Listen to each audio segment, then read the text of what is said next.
Net so kort getuienis net voor ek gaan bedien. Hoekom ek hierdie boodskap vir julle bring vanmôre is omdat ek in die afgelope tyd, die afgelope 3 jaar of so, was ek en my vrou deur 'n bitter moeilike tyd gegaan. En dit wat ek opgebou het in my lewe, dit waaraan ek vasgehou het en dit waaraan wat ek gesien het as sekuriteite in my lewe het alles weggeval. Al my eiendomme het weggeval. Ek het 5 eiendomme gehad en dis alles weg. Ek het pragtige karre gery, mooi dierkarre, Mercedes-Benz en Audi's en double cabs en al dit, is alles weg. Alles wat ek die woord sukses aangekoppel het God weggevat uit my lewe. Om my te bring by 'n nuwe begrip, sodat ek van hierdie af vorentoe 'n ander mens kan wees en moontlik vir jou môre help om nie in dieselfde slaggate te trap as waarin ek getrap het. En so ek wil vanmôre met jou praat oor geld. En ek weet, wanneer 'n ou praat oor geld, dan gewoonlik in die kerk, dan is dit so asof is daar ding ingeplak daar agter, ek moet hierdie ding gou aansit. Net sien dat hy optel en die slides oorsit. En iets is nou nie lekker nie. Maak 'n mooi kontak daar agter. Ag, sit maar van my oor met die volgende skyfie toe, dit was nou nie sukkel met dinge. En ek vanmôre wil ek met jou praat oor geld. Nou ek weet wanneer jy praat oor geld in die kerk, dan is almal se nekkare so 'n bietjie gereis. En dan dink jy by jouself, okay, wat kom nou weer hier? Hier gaan nou weer een van hierdie dinge kom wat jy laat sleg voel en skuldig voel en al die goed, glad nie. Glad nie. Ek is nie 'n prosperity prediker nie. En ek glo dat die Here seën jou, maar ek glo ook dat die Here seisoene in jou lewe toelaat om so 'n bietjie ontslae te raak van die vrotblare en die vrotvrugte in jou lewe. Ek gaan nou 'n bietjie deur die seisoene, maar dit is nodig om deur die seisoene te gaan in jou lewe, want jy word sterker. 'n boom word sterker omdat hy deur seisoene kan beweeg, omdat daar tye is in sy lewe wanneer hy sy vrugte moet afgooi om sy vitals te kan beskerm. En die Here dit gebeur presies dieselfde met ons. So dit gaan nooit net goed nie. Dit kan nooit net goed gaan nie, want as dit net goed gaan, het jy nie die Here nodig in jou lewe nie. Dit gaan partykeer moeilik, dit gaan partykeer swaar, 'n ou stryd in jou lewe wat jy soms moet gaan. So geld is 'n sensitiewe saak om oor te praat in die kerk, en die primêre rede waarom geld so moeilike ding is om oor te praat in die kerk, is omdat geld die waarheid praat oor jou. Geld praat die waarheid oor jou. Hoekom sê ek so? Dit openbaar jou ware natuur. Geld openbaar. Jy kan vandag kyk wat mense doen om geld in die hande te kry. Hulle sal lieg en bedrieg, hulle sal bedrog pleeg, hulle sal enigiets doen om geld te kry. Maar geld openbaar jou ware natuur. En omdat dit jou ware natuur openbaar, is mense 'n bietjie bang om oor geld te praat, want dit vertel baie oor wie jy is. Dit vat nie 'n wetenskaplike om te sien waar jou hart lê. As ek so 'n bietjie deur jou bankstate blaai of deur jou chequeboek kyk, dan sal ek vinnig agterkom waarop jy jou geld spandeer en waar jou geld heen gaan. En waar jou geld heen gaan is gewoonlik, maar in sommige gevalle, maar waar jou hart op lê. En nou sê die woord van die Here Jesus self, hy sê dit so Matteus 6 vers 21, hy sê daar waar julle skat is, daar sal julle hart ook wees. Waar julle skat is, daar sal julle hart ook wees. So, die dinge waarop jy jou skatte spandeer, openbaar gewoonlik waar jou hart is, wat die woord van die Here van sê. So geld is belangrik. Ek wil dit vanmôre duidelik stel dat geld is belangrik. En alhoewel geld nie die belangrikste ding in die lewe is nie, raak dit alles wat vir jou belangrik is. Hoor mooi wat sê. Baie mense het al vir my gesê, Etienne, geld is nie die belangrikste ding in die lewe nie. En dit is so. Maar geld raak alles wat vir jou belangrik is. 'n gebrek aan geld hou jou weg van jou familie af. Jy kan nie vinnig gaan kuier nie. 'n gebrek aan geld help jou om vinniger uit te brand, want jy kan nie op vakansie gaan nie. Jy kan nie net uitgaan en dingetjies gaan doen wat ander mense oogloop. Kom ons gaan eet net 'n hamburger vanaand. Ons kan dit nie doen nie want ons het net nie die geld nie. Kom ons gaan kyk 'n fliek vanaand. Ons kan dit net nie doen nie want ons het net nie daai R20 om dit nou te doen nie. So geld put jou ook uit. Dit raak alles wat vir jou belangrik is tot 'n meerdere of tot 'n mindere mate. So wanneer ons kom by geld, en ek wil net vir jou sê waarom dit belangrik is om oor geld in die kerk te praat, is omdat Jesus het 38 gelykenisse vertel in die Bybel, 38 gelykenisse. 16 van daai gelykenisse het gegaan oor geld en besittings, 16 van hulle. Nou, Jesus het meer oor geld gepraat en besittings as wat hy gepraat het oor die hemel en die hel. Hoe kan ek dit vir jou sê? Daar is so 500 verse in die Bybel wat gaan oor gebed, 500 omtrent. En daar is so 'n bietjie minder as 500 wat gaan oor geloof. Is 'n baie langer, geloof is belangrik, maar minder as 500 verse in die Bybel handel oor geloof. 2350 verse in die Bybel handel oor geld en besittings. En daarom is dit belangrik om vanmôre vir jou te sê, geld is 'n geestelike saak. Dit is nie 'n fisiese saak nie. Die wêreld wil vir jou vertel is 'n fisiese saak en ons moet nie in die kerk oor geld praat nie, maar geld is belangrik om oor te praat, want dit raak jou geestelike lewe direk. Nou, ek het eendag by my ma gekuier en ek het my tema getitel wat 'n geelvink my van geld geleer het, en ek dink baie seker gedink, geelvink. Daar kwam by my ma se huis, ons het al net so 'n ou dek en net voor die ou dek staan daar 'n boom. En daar is geelvinke in daai boom. Elke jaar maak die geelvinke nes in daai boom. En ek het al daar gesit en die geelvinke afgeneem, want die lekker ding van die dek is dat dit nou op dieselfde hoogte as die vinke se nesies is. So jy kan nou mooi sit en kyk hoe werk die vinke aan hierdie nes. En eendag terwyl ek daar sit en kyk hoe die vinke die nesies weef, toe dink ek by myself, dis nou maar 'n geweldige talentvolle voël hierdie. As jy nou gaan stil sit en jy gaan kyk hoe daai snaveltjie, daai nesie vleg, dit is net amazing. Om te sien in die tyd wat hy werk aan daai nes, en hoe vinnig hy hierdie nesie bou, en hier sit hierdie pragtige vinknesie wat hy gemaak het. En ek besef op daardie stadium, dat as jy wil weet wat die vink gedoen het met sy talente, met sy tyd, dan kyk jy na sy nesie. Sy nesie is die fisiese gestalte van dit wat hy gedoen het met sy talente en sy tyd. Wanneer jy dit sien, dan weet jy dat hierdie vink het ten minste 2-3 dae spandeer van sy lewe. Hy het sy tyd gegee, sy talente, en hierdie nesie is die uitbeelding van wat 'n vink is. Stem julle op my saam? Toe ek na hierdie konsep kyk, toe besef ek, maar dis net so in my lewe ook. Daar is sekere dinge in my lewe wat 'n fisiese gestalte is van wat jy met jou lewe doen, van wat ek met my lewe doen. En toe besef ek net dat my geld is 'n fisiese gestalte van wie ek is. En ek wil dit vanmôre aan jou verduidelik, want wat jy doen wanneer jy werk om geld in die hande te kry, is dat jy jouself, jou tyd verruil vir geld. So wat jy doen is, jy gaan vanmôre werk toe, jy gee die beste deel van jou lewe, jy staan vroeg op in die oggend, jy sit vir 2 ure in die verkeer, jy kom by die werk, jy gee al jou talente en al jou tyd en al jou vaardighede gee jy vir 'n werknemer, en jy gee dit vir daardie werknemer in ruil vir geld. So aan die einde van die maand kry jy 'n paycheck en jy kry geld, nie omdat jou werkgewer 'n vrygewige ouetjie is nie, of omdat jy so goed is nie. Jy kry daai geld omdat jy jou talente en jou tyd as ware verruil het vir dit wat jy nou in jou hand vashou.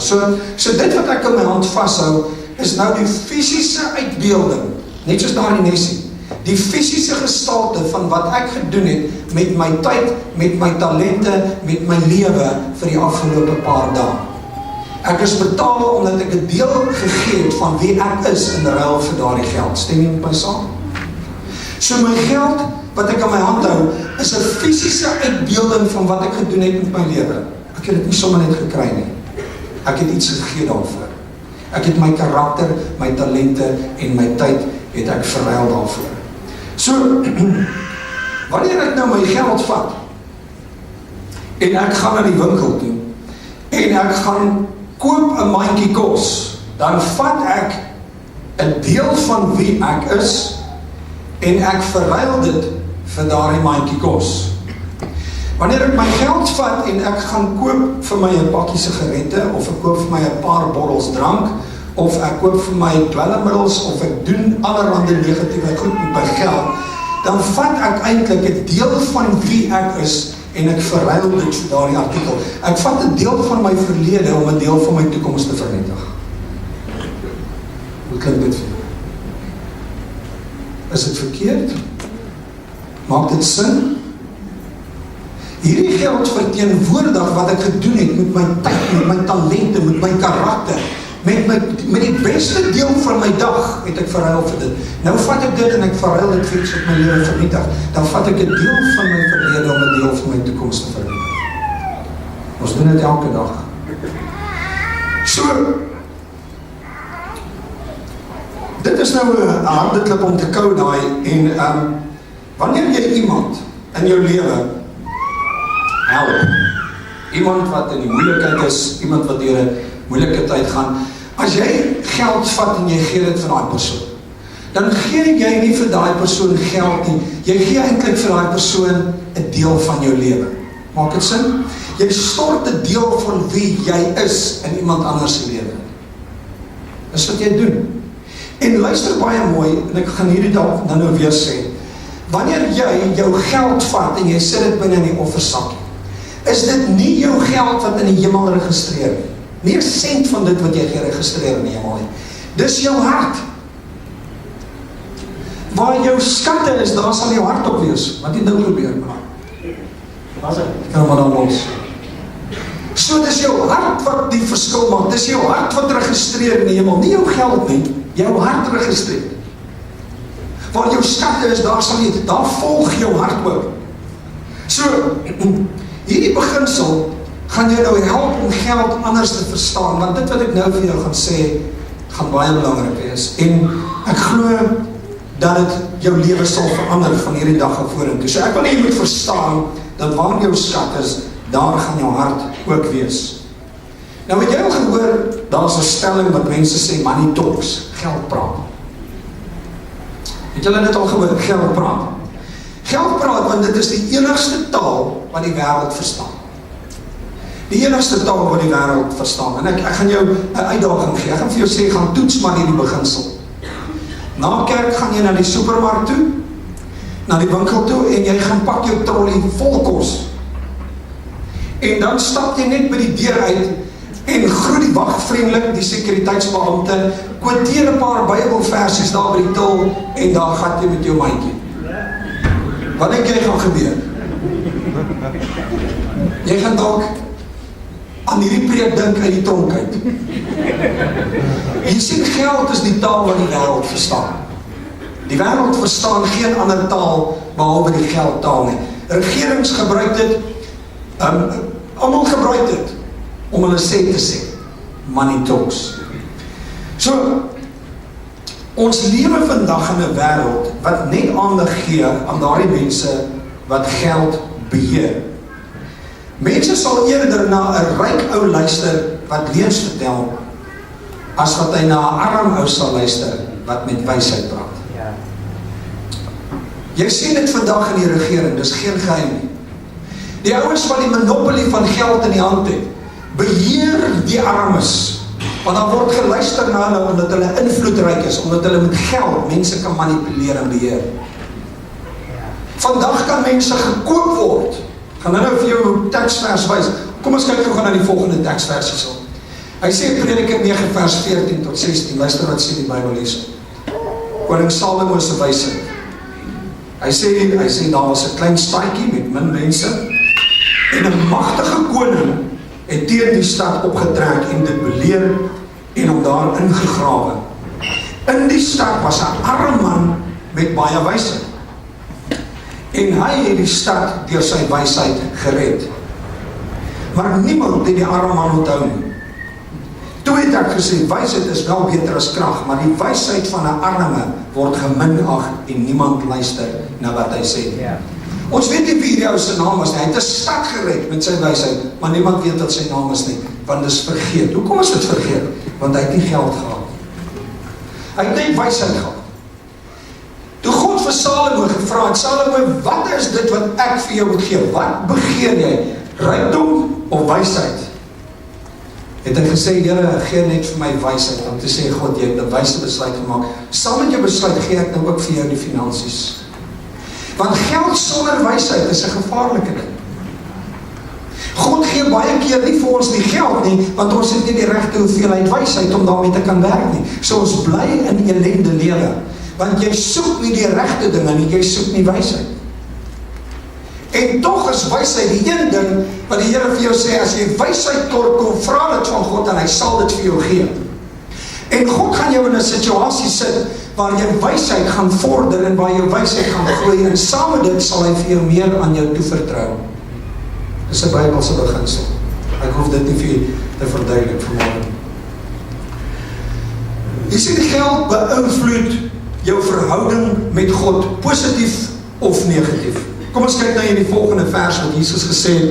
Hy sê, niemand kan vir 2 baase tegelyk werk nie. Let wel, hy sê baase. Met ander woorde, hulle oefen 'n invloed op jou lewe uit. Hy sê, niemand kan vir 2 baase tegelyk werk nie. Hy sal of die ene minder ag en die ander ene hoor, of vir die een meer oor hê en vir die ander ene sal hy afskeep. Julle kan nie God en Mammon dien nie. Julle kan nie. Daar's nie 'n loophole in daardie stelling nie. Daar's nie 'n agterdeur nie. Julle kan nie vir God aanbid aan die een kant, maar jou hele lewe wy om jou bankrekening vol te kry. Jy kan nie. Jy moet besluit aan watter kant van die lyn jy gaan staan. Gaan jy aan die wêreld se ekonomie behoort of gaan jy aan God se ekonomie behoort? Want jy kan nie aan al 2 kante staan. Maar wanneer jy aan God se kant van die lyn staan, dan gee God vir jou alles wat jy nodig het. Sonder dat jy hoef te leen. Kyk maar in die Bybel. So, hy sê 2 base. En dit laat my nou dink dat geld is die mees algemeenste tydelike ding en tog het dit ewige nagevolge. Dis die mees tydelikste ding met ewige nagevolge. Jy gaan nie jou geld saamvat nie. Ek het jou videoetjie saamgebring, ek gaan dit nie vir jy wys vanmôre nie, ek gaan dit sommer net vir jy vertel. Dit gaan oor Steve Jobs, sy laaste woorde van die wysheid. Ons almal weet wie Steve Jobs is. Hy is die ou wat Apple gebring het tot waar dit vandag is. En nadat hy die pinnacle van die besigheidswêreld en rykdom bereik het, kom daai man op sy sterfbed en hy sê, en alles kom eintlik maar net tot niks. Nou dat jy al die geld het, hy sê die duurste bed, wat is die duurste bed waarin jy kan lê? Die duurste bed waarin jy kan lê, is die siekbed. Dis die duurste bed waarin jy ooit sal lê, is die siekbed. En niks wat jy bymekaar gemaak het in jou lewe, sal jy aan die ander kant daardie poorte van die doderyk vat nie. Niks. Net die man en die vrou wat langs jou sit, jou kinders, jou geliefdes, is al wat jy sal saamvat. Die res sal agterbly. En tog spandeer ons elke oomblik van elke dag om rykdom op te gaar. Om goeders by mekaar te maak wat geen ewigheidswaarde het. Is dit belangrik vir nou vir ons bou? Natuurlik is dit. Maar ons maak te veel van dit wat onbelangrik is. Ek het 'n gesegde wat ek jare terug besef het, en dit is dat 'n mens op 'n punt in jou lewe moet kom waar jy moet gee wat jy nie kan hou nie, sodat jy kan ontvang wat jy nie kan verloor nie. Kan ek dit weer vir jou sê? Gee wat jy nie kan hou nie, sodat jy kan ontvang wat jy nie kan verloor nie. Die Here het in elkeen van ons se lewens mense ons pad langs gekruis wat dalk 'n stukkie van jou lewe nodig het. Moenie so deur die lewe toe gaan nie, want niks wat jy het gaan jy saamvat nie. Niks, maar niks behalwe die geliefde wat langs jou sit. My liewe broer en suster, geld vorm mense. Ons kan nou baie daaroor gesels, ek dink almal van u weet dit. So afhangende van hoe jy daarmee werk, word dit 'n seën of word dit 'n vloek in jou lewe. En God wil hê ons moet vry wees in alle areas van ons lewe. Finansiële vryheid is deel van daardie vryheid wat Christus vir ons bewerk het. Trouwens, dis moeilik om werklik vry te wees as jy nie finansiëel vry is nie. En as jy ooit finansiële vryheid in die lewe wil geniet, dan moet jy vandag jou houding teenoor geld verander. Want die manier waarop jy oor geld dink, verander wie jy is. Dis ongetwyfeld 'n feit. So, die manier waarop ons nou oor dinge dink, gaan dit na jou toe aantrek, of dit gaan dit van jou af wegstoot. Ek het eendag 'n opskrif gelees, wat eintlik baie interessant was, en ek het dit sommer nou maar hier in my notas ingebring. It's Lord of all, or not at all. Heer van alles of glad nie. Lord of all, or not at all. Jy neem daardie besluit. So, hoe wil jy vir God vertrou met jou ewigheid, as jy hom nie kan vertrou met jou finansies? Kom ons kyk gou wat Jesus gesê het. Kom ons kyk in die volgende vers. Hy sê Lukas 14 vers 33. Hy sê, so kan niemand van julle my disipel wees, as hy nie bereid is om van al sy besittings afstand te doen. Nou wat bedoel God nou hier? Bedoel die Here dat ek alles wat ek op my naam het nou moet uitdeel vir ander mense? Nee. Dis nie wat hy bedoel. Dit gaan nie oor jou hart. Onthou, God stel belang in jou hart. Jou rykdomme tel nie 1 punt in die hemel nie. Wat jy daarmee doen is wat die verskil vir jou maak in die poorte van die hemel. Niks anders nie. Jou hart, die Here sê, hy sê as jy in jou hart twyfel om 'n ding te doen, dan moet jy dit liewer los. Sê dit nie so nie? Ja. Hy sê as jy jou offer na die altaar toe bring en dit jou daar byval, dat iemand iets teen jou het. Hy sê, laat staan jou offer daar en gaan maak jou saak reg. Hy sê, God gee nie om vir jou offer nie, hy gee om vir jou hart. Dis jou hart wat tel in die hemel, nie jou sente nie. Jou hart tel in die hemel. Nou wil ek hê jy met hierdie volgende teksvers kyk, Genesis 22 vers 2. Ek gaan nou gou hierdie vir julle illustreer. God kom na Abraham toe, nou sien vir jouself hierdie beeld. God kom na Abraham toe en God sê vir Abraham, hy sê, vat jou seun, jou enigste seun. Was Isak belangrik vir Abraham? Wat sy vraag is dit? Sy enigste seun. Hy sê, vat jou enigste seun, Isak, wat jy lief het, is nie eens iemand wat jy haat nie. Hy sê, wat jy lief het, en dan gaan jy na die landstreek Moria toe, en offer jou seun as 'n brandoffer daar op een van die berge wat ek vir jou sal aanwys. Vat jou seun, jou enigste seun, nie eers die ene wat jy haat nie, die ene wat jy lief het, en gaan offer hom op 'n brandoffer. Here, het ek reg gehoor? Wil jy nou hê ek moet my enigste kind gaan vat en hom op aan die brand gaan steek op 'n berg? Sê vir my, as iemand van julle wat dit sal doen? Ek sal daai toets gedop het. Ek sal dit nie kan doen. Maar Abraham gaan, daarom word hy die vader van geloof genoem. En God sê, vat jou seun. Ek kan my net indink hoe hierdie man gevoel het, terwyl hy teen daai berg opgeklim het, en geweet het wat daar bo gaan gebeur. En ek dink hy het gestoei met die Here, en ek dink hy het maar stadig geklim, met die hoop dat God net iewers langs die pad vir hom 'n uitkoms sal gee.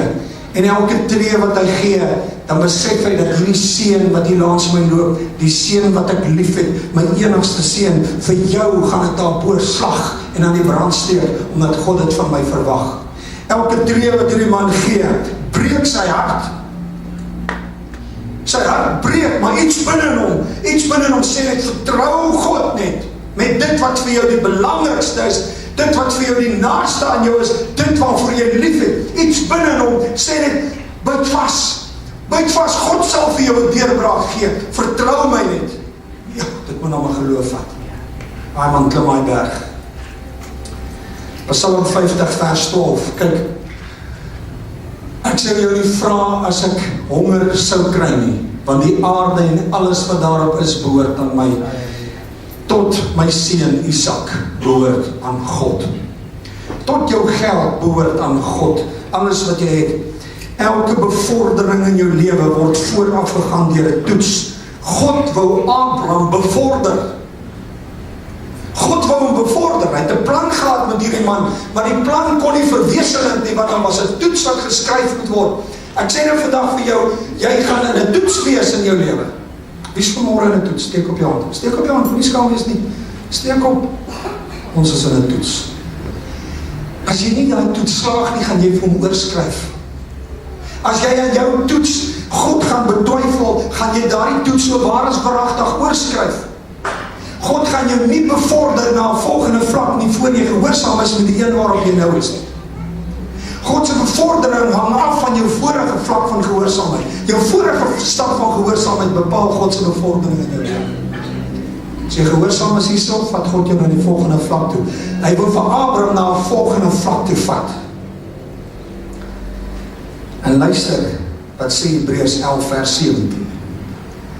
Omdat Abraham geglo het, het hy toe hy op die proef gestel is, Isak as 'n offer afgestaan. Ja, hy wat die belofte ontvang het, en aan wie's gesê is, uit Isak sal jou nageslag gebore word, het gereed gestaan om sy enigste seun te gaan offer. Hoe maak die goed vir 'n pa sin?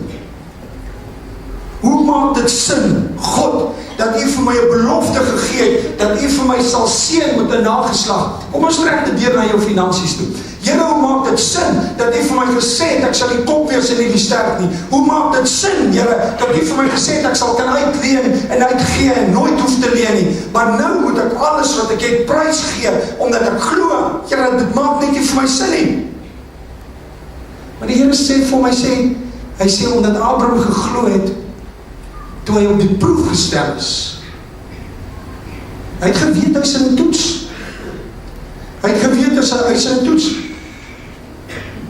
En weet jy wat sê Genesis 22 vers 12? Kyk gou. Hy sê, nou weet ek. Abraham vat sy seun op, en ons weet wat gebeur het daar op die berg. En God sê die volgende van hierdie man, hy sê, nou weet ek, dat jy my dien, en jy my nie geweier het, jy nie geweier het om jou seun, jou enigste seun aan my te offer. Nou weet ek, jy het die toets geslaag. En my liewe broer en suster, Isak, wat moet die berg op was, het aan Abraham behoort. Maar die Isak wat by die berg afgekom het, het aan God behoort, alhoewel Abraham hom kon hou. Maak dit vir jou sin? God sê nie, ek vat jou geld van jou weg nie. Hy sê nie, ek vat jou geliefdes van jou weg nie. Hy sê nie, ek vat jou werk van jou weg om jou te straf nie. Jy word op die proef gestel, en as jy die toets kan deurstaan, gaan God jou bevorder, en jy sal alles kan hou wat jy het, en God sal jou seën, want nou weet God, dit behoort aan my, en jy snap die konsep. Ons lewe in 'n binding, omdat ons dit nie snap wat ek vanmôre met jou deel nie. Ek deel met jou 'n geestelike bevrydende waarheid vanmôre, en as jy dit aan harte neem, gaan God jou losbreek uit jou omstandighede uit. So jou volgende bevordering is direk gekoppel aan jou vorige stap van gehoorsaamheid. Jy moet aanvaar dat jy slegs 'n rentmeester is oor God se geld. Kyk wat sê 1 Korintiërs 4 vers 2. Hy sê van 'n bestuurder word veral vereis dat hy betroubaar moet wees. Daar staan nie van 'n bestuurder word gevra, 'n bestuurder word gevra om betroubaar te wees nie. Hy sê, ek vereis dit. Pastoor, God sê van die bestuurder van die gemeente, ek vereis dat jy betroubaar moet wees in my woord. As jy 'n besigheidsbestuurder is, God sê in sy woord, hy sê, ek vereis dit, dat jy betroubaar moet wees. Dit is nie 'n opsie vir 'n kind van God nie. As jy bedrog pleeg, en jy lieg vir die belastingopgaarder, en jy lieg en bedrieg mense om jou, dan sê ek nou vandag vir jou, is jy besig om 'n goddelike wet te breek, en God se seën kan nie op jou lewe vrygemaak word nie. Die Here sê in sy woord, God vereis van 'n bestuurder, om betroubaar te wees. Dit is rentmeesterskap. So om betroubaar te wees beteken om te doen wat vir jou gesê is om te doen met dit wat aan jou toevertrou is, En God sal meer geld aan jou toevertrou op grond van wat jy doen met dit wat hy reeds aan jou gegee het. Kyk wat sê Lukas 16 vers 10 tot 11. Hy sê wie in die kleinste dinge betroubaar is ook in die groot dinge betroubaar, en wie in die kleinste dinge oneerlik is ook in die groot dinge oneerlik. As julle dan nie betroubaar is in die hantering van die oneerlike mammon nie, wie sal die ware rykdom aan julle toevertrou? Sien jy dat God se ware rykdom direk verband hou met hoe jy jou finansies bestuur? Sien jy dit? Dis nie ek wat so sê nie. Jesus sê so. Dat jou geestelike balans, jou geestelike kapasiteit, jou geestelike volwassenheid, God se salwing, God se seën in jou lewe, word direk gekoppel aan die manier hoe jy jou geldsaake bestuur. Sien so man te dink. Kyk wat sê hierdie vrou, vir hierdie ou Hansen Taylor, hy sê, 'n klein dingetjie is maar 'n klein dingetjie, maar betroubaarheid met 'n klein dingetjie is 'n groot ding. Is dit nie waar nie? Is baie, baie waar. Kyk, we gaan na die volgende grafiek. Nou, ek wil net hierdie vir jou verduidelik, hoop hierdie ding so pointer werk daarop. As hy, nou, het ek nou hierdie ding geteken, en die onderste lyn symboliseer jou ouderdom, hoe oud jy nou ook al is. Okay? En dan hier het ek hierdie dingetjie ingeteken, ervaring en wysheid. Dit is nou hierdie konsep aan die linkerkant. Nou sê jy sien, dat hoe ouer jy word, hoe meer ervaring en hoe meer wysheid groei jy aan met die jare. Nou God kan jou, die Bybel sê, hierdie is net 'n gemiddeld, onthou daar is net 'n gemiddelde lyn. Dit beperk jou nie. God kan vir jou meer wysheid gee en meer ervaring op 'n vroeë ouderdom, as jy gereed is om dit te ontvang. Saam met meer wysheid en saam met meer ervaring, kom dan natuurlijk nou meer seën in jou lewe. Nou hierdie blokke wat ek hier opgedeel het, symboliseer nou God se voorsiening in jou lewe. Kom ons kyk net gaan na die volgende skyfie. Nee, gaan gou terug. Wil hy nie oor sit as ek kom, das hy. Ok, nee, gaan terug hierdie. Kom ons druk dit so. Gaan net gou terug hierdie. As hy, nee dan. Nou sien jy, kyk daar, God se voorsiening in jou lewe, hou verband met die ouderdom waar jy is. Jy het nou soveel wysheid en soveel ervaring, en God gee vir jou die voorsiening wat gepas is vir dit wat jy kan hanteer op hierdie stadium in jou lewe. Wanneer jy 'n bietjie ouer is, kyk wat gebeur nou. Gaan gou na die volgende ene toe. Kyk wat gebeur. Nou is ek bietjie ouer, so God gee nou vir my 'n bietjie meer om te kan bestuur, want ek het nou 'n bietjie meer wysheid en ek het 'n bietjie meer insig om te kan werk met God se toenemende voorsiening in my lewe. Maar kyk wat gebeur nou wanneer ek nou leen. Kyk wat gebeur nou. So kom ons leen gou-gou, volgende skyfie. Nou vat ek dit wat God vir my voorsien het vir die dag van môre. Dit was bedoel vir die dag van môre, en ek leen dit en ek gebruik dit vir vandag. Maar sien jy daai gedeelte wat uitstaan bo in die lyn? Dit is finansies wat jy nou vandag gebruik, maar jy het nie die wysheid en die onervaring wat kan strook met daai lening wat jy gemaak het. Met ander woorde, jy gebruik jy die voorsiening wat God bedoel het vir die dag van môre. Kyk wat gebeur nou as ek in die dag van môre kom.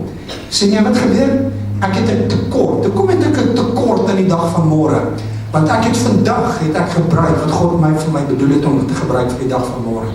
Ek het nie die wysheid en ek het nie die insig gehad om die regte besluite te maak nie. Het God nie vir my gesê dat hy aan my sal voorsien en dat ek nooit honger sal gaan nie? Hy sê ek leen en ek gebruik die voorsiening wat God vir my bedoel het vir môre en ek gebruik dit vandag. En ek skep die leemtes vir die toekoms. Ek skep die leemtes, en weet jy wat het in my geval gebeur? Ek het hier gekom, en ek het nou gesê, Here, hoekom straf jy my so? Hoekom sukkel ek so? Die Here sê vir my, die Mercedes 320 CDI wat jy gekoop het, so 'n paar jaar terug, was eintlik vir jou bedoel vir vandag. Maar jy wou shine gevang het toe jy jonger was. Daai hi-fi, wat jy gaan leen, geld geleen het voor, was eintlik bedoel vir 'n ouer stadium.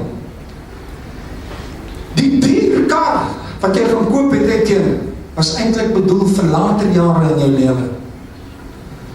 Wanneer jy nie meer so hard kan ry nie,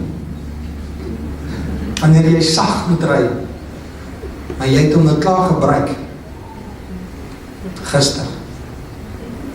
Die geld wat ek vir jou gegee het en bedoel het vir vandag, die voorsiening wat ek vir jou gemaak het vir vandag, het jy spandeer op onbenullige dinge met 'n gebrek aan wysheid, 'n klompe jare terug. Jy sê, die Here sê, vra vir my wysheid. Ek het die geld geleen uit my toekoms uit, ek het geld gevat uit my toekoms uit, en ek het dit gebruik daar, met te min wysheid, en ek het alles verloor. Wie van julle het al dieselfde fout gemaak?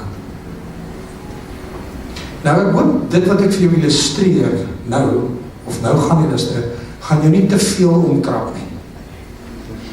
Kom ons kyk net gou verder, net terwyl die beskyfie so op hierdie bord is. Wil ek gou die volgende vir jou wys. Nou, hier het die Here nou die dag in die selgroep aan my geopenbaar, en ek dank die Here vir my selgroep. Ons gesels baie keer sommer lekker oor die dinge wat 'n verskil maak in ons lewens. Nou lees ons Prediker 3 vers 1 wat sê, elke ding het sy tyd. Elke ding het sy tyd. En kyk wat staan daar nou op daardie grafiek. Elke ding het sy tyd. Dis 'n Bybelse beginsel. Nou, as jy hierdie teksvers vat, elke ding het sy tyd, dan kan jy nie dink aan iets wat uitgesluit is uit hierdie stelling. Elke ding het sy tyd. Elke ding. Daar's niks wat uitgesluit is. Elke ding het sy tyd. Hy sê, gaan 'n bietjie langer aan as normaalweg, maar dit is belangrik hierdie, dit gaan jy regtig vry maak. Hy sê, elke ding het sy tyd. Met ander woorde, ek kan nie alles op dieselfde tyd kry nie. Elke ding het sy tyd. God het bepaal dat ek sekere goed op 'n sekere tyd in my lewe sal hê. En God sê, elke ding het sy tyd. So ek kan nie alles op dieselfde tyd kry nie. Wanneer ek dit doen op maniere wat teen God se woord is, dan maak ek vir myself moeilikheid vir die toekoms. Wat jy doen wanneer jy leen, is dat jy verkoop 'n deel van jou toekoms aan die duiwel. En dan gaan dit vir jou wys uit die woord uit. So ek veroorsaak vir myself baie probleme. Nou, broers en susters, skuld is 'n gees. En as jy nou, ek vir jou vanmôre sê dat jy vra maar net vir iemand wat sy uitwerking skuld op hulle lewens het of gehad het, dan sal jy hierdie realiteit besef. Kyk gou wat sê die woord in Jesaja 55 vers 8, en ek wil gou vir jou lees. Jesus sê, God sê self, hy sê, my gedagtes is nie julle gedagtes nie, en julle optrede is nie soos myne nie, sê die Here, soos die hemel hoër is die aarde, soos my optrede verhewe bo julle optrede, en my gedagtes bo julle gedagtes. So, die optrede van die wêreld is die teenoorgestelde van God. Stem jy met my saam? Nou, die wêreldse stelsel, die wêreldse finansiële stelsel is nie tot voordeel van die verbondskind nie. Hoor mooi, die wêreldse stelsel is nie tot voordeel van die verbondskind nie. Hoekom nie? 2 Korintiërs 4 vers 4, omdat die stelsel van die wêreld deur die duiwel beheer word. Die duiwel het 'n ingewikkelde netwerk van demoniese geeste wat ingespan word om mense te bind. Baie huwelike, families, besighede, bedieninge, kerke en vriendskappe is al deur die aaklige demoon van geld en skuld verwoes. Wat skuld so gevaarlik maak, is die feit dat dit die sosiaal aanvaarbare manier van lewe is vandag. Trouwens, een van die mees belangrikste faktore wat bepaal of jy kwalifiseer om geld te leen, is hoeveel geld jy reeds in die verlede geleen het. Die bank bel my baie, terwyl ek uit my sonde uitkom, en sê vir my, meneer, jy het jou paaiement gemis. Sê ek, nee, ek weet het, sê ek al die derde ene, maar ons werk daar. Meneer, jy moet net onthou, dat hierdie gaan jou kredietrekord negatief benadeel. En weet jy wat is my so bevrydend as ek sê, mevrou, dankie vir daardie inligting, maar ek soek nie meer 'n kredietrekord nie, ek soek 'n debietrekord. Ek stel nie meer belang in jou kredietrekord nie. Hoeveel keer is julle al gebel met iemand wat vir julle geld teen? Steek gou op jou hande. Steek jy op jou hand. Wie wil 'n e-mail of 'n ding ontvang en sê, hoor nie, dit is so maklik om geld te leen. Dis die wêreldse stelsel. Dink jy nie die duiwel sit agter al hierdie dinge nie? Dink jy nie die duiwel se strategie is om 'n deel van jou toekoms te kan gryp en besit nie? Wanneer jy skuld het, besit die duiwel 'n deel van jou toekoms. Of jy dit nou wil geloof nie.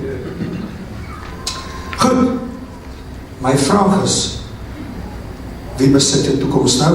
Ek wil gewoon 2 mense wat my demonstreer. Ek skies, ek kon nie danger type kry nie. Daar sê, dankie my man, nog iemand, daar sê, kom Erik, vat gou daai punt van hierdie toiletpapier. Moet hom nou nie breek nie, Erik, vat hom en trek hom so uit, so eentjie. Ok, stop sommer daar, dat ons nou nie al die kerkse toiletpapier gebruik nie. Daar sê, ok, goed.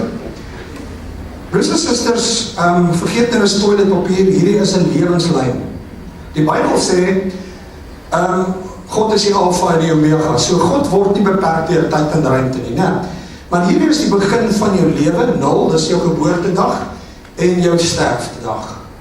Nou kom ons kyk gou so, wat sê die Bybel, wat is die gemiddelde lewensduur? Hy sê as ons gelukkig is 80 jaar, né? Kom ons sê ons is baie gesond, ons lewe draf elke oggend, doen niks verkeerd nie, en jy lewe 100 jaar. So daarvan nou nou. So ons sê hierdie is 100 jaar, jy lewe 100 jaar. Hierdie lyn symboliseer vanmôre jou lewensduur, dis 100 jaar. Kom ons kyk gou so, wat is die gemiddelde ouderdom van die mense wat hier sit? Kom ons vat gou raai, wat sê julle? Wat is die gemiddelde? Pastoor sê 40? Hoeveel? 50? 50. Kyk. Erik, daai stukkie kom staan nou nader in my broer, jy kan daai stuk neergaan. Daai 50 jaar van ons lewe is verby.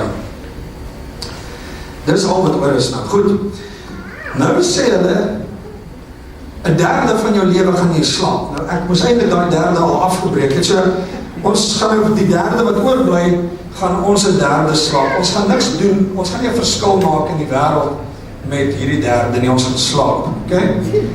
Nou gaan jy ook 'n paar dae van jou oorblywende lewe, gaan jy in die bad spandeer onder die stort of op die toilet. Jy gaan nie 'n verskil maak met jou lewe op die toilet, jy gaan net 'n verskil maak in jouself, okay? So, ons sê, jy spandeer baie min tyd in die volgende 50 jaar, maar ek gaan nou net, ek gaan net 'n klein stukkie van jou lewe vat, so net 'n klein stukkie, Erik. Ek vat net 'n klein stukkie. Nou kom jy by die bank en jy moet in 'n ry staan. Jy moet dalk by die winkel in 'n ry staan. Jy staan iewers in wag. Geen betekenisvolle tyd nie. Al wat jy doen is jy wag. Maar ek gaan nou maar net genadig wees. Julle wag mos nou nie regtig baie nie, né? Die Kaapenaars wag mos nie regtig nie. So, ek gaan net 'n klein stukkie vat vir al die waggery oor die volgende 50 jaar.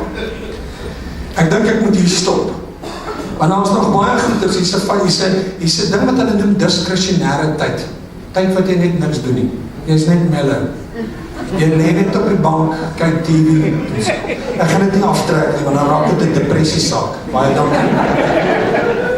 Ek wil net hierdie stuk hou. Dankie julle. Okay. Dis wat oor is. Waarvan jy 'n verskil kan maak. Nou vra ek vanmôre vir jou, aan wie behoort hierdie stukkie? Behoort dit dalk aan 'n skuldeiser? Nou, jou kosbaarste geskenk wat God vir jou gegee het, is tyd. Hoeveel van jou toekomstige tyd behoort reeds aan 'n skuldeiser? Hoeveel van môre se voorsiening het jy reeds weggevat hierso? Dis goed wat jy klaar gebruik het, jy moet dit net nog verdien. So, God gee nie vir jou geld nie. God gee vir jou tyd. En jy skakel daai tyd om in geld, om te kan lewe. Dis wat oor is van jou lewe, waarin jy 'n verskil kan maak. Nou, ek weet, dit klink nou baie in 'n hopelose situasie, maar moenie worry nie, byt vas. So God, vir elke sent wat jy verdien, is dit in realiteit 'n deel van jou tyd. Skuld is 'n deel van jou toekoms wat jy reeds verpand het. Kyk gou na Deuteronomium 15 vers 6, ekskuus ek hou nou 'n bietjie lank aan. Hy sê die Here jou God sal jou voorspoedig maak soos hy beloof het, en jy sal aan baie nasies kan uitleen sonder dat jy self hoef te leen. Jy sal oor baie nasies heers, maar oor jou sal hulle nie heers nie. Jy kan nie regtig sê dat jy vry is en dat jy, as jy nie skuldvry is nie. En jy hoef nie baie geestelik te wees om dit te besef nie. Ons het vanmôre hierdie video gekyk van die olifant wat losgebreek het. God het hom vrygemaak. God gee vir hom die krag. God gee vir hom die vermoë om die ketting te breek. Maar in sy kop glo hy dat hy swak is. Ek sê nou vanmôre vir jou, baie van julle sit vanmôre hier en jy sit met jou karige salaris en jy glo dit is wat jy werd is. Die duiwel wil jou vertel dat dit is wat jy werd is. En op so 'n manier besit hy 'n deel van jou toekoms. Want jy kom nie uit jou situasie uit nie. Jy is vasgevang in waar jy is. God sê dis 'n leuen. God sê dis 'n leuen. God sê ek kan jou vrymaak uit hierdie situasie uit, net so as jy my toelaat. Jy is nie vry nie voor God jou waarlik vrygemaak is nie. En ek sê vir jou vandag, 'n ou is nie vry nie voor jy finansiëel vry is nie. Jy weet mos in jou gees hoe dit voel om finansiëel gebonde te wees, om bekommerd te gaan slaap, bekommerd op te staan, bekommerd werk toe te gaan, want jy weet nie hoe gaan jy alles betaal wat betaal moet word nie.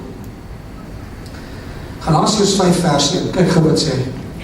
Christus het ons vrygemaak om werklik vry te wees. Kyk wat staan daar, om werklik vry te wees. Dink jy dit sluit jou finansiële vryheid in? Natuurlik. Hy sê dat jou werklik vry te wees, staan dan vas in hierdie vryheid en moet julle nie weer onder 'n slawe juk laat indwing nie.